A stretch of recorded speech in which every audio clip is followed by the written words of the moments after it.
البنت اللي احنا شايفينها في الصورة دي اسمها عبير عبد الرحمن.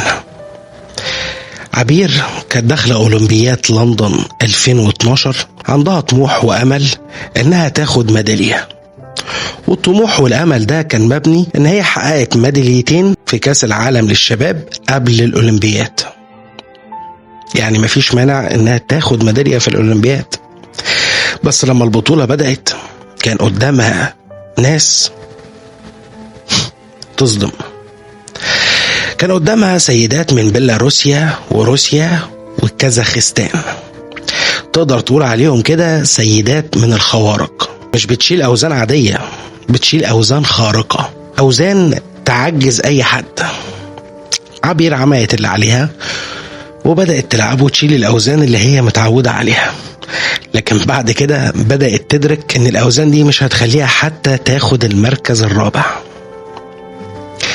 فجت في الجولة الأخيرة وقررت إنها تشيل وزن أتقل من اللي هي متعودة عليه ب10 كيلو، يعني بالظبط أكنها بتنتحر. وفعلا ده اللي حصل. عبير عبد الرحمن دخلت أولمبياد لندن 2012 وهي على رجليها، وخرجت منها وهي على كرسي، لأنها طبعا ما قدرتش تشيل الوزن ده وكانت فعلا هتموت. عبير رجعت على موطنها اسكندرية واتجوزت وخلفت، علشان بعد 4 سنين اللجنة الأولمبية تسحب ال3 مراكز اللي قدامها، روسيا وبيلاروسيا وكازاخستان، وعبير تاخد المركز الثاني، وبالتالي تاخد الميدالية الفضية بعد 4 سنين.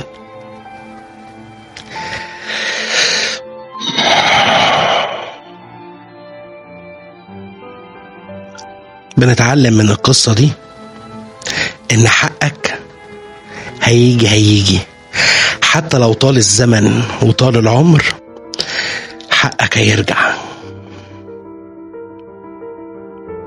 إرادة ربنا في قصة عبير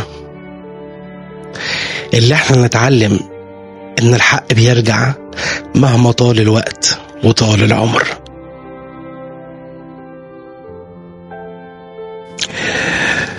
اسمعها تاني وافهم المعنى الحقيقي للقصة.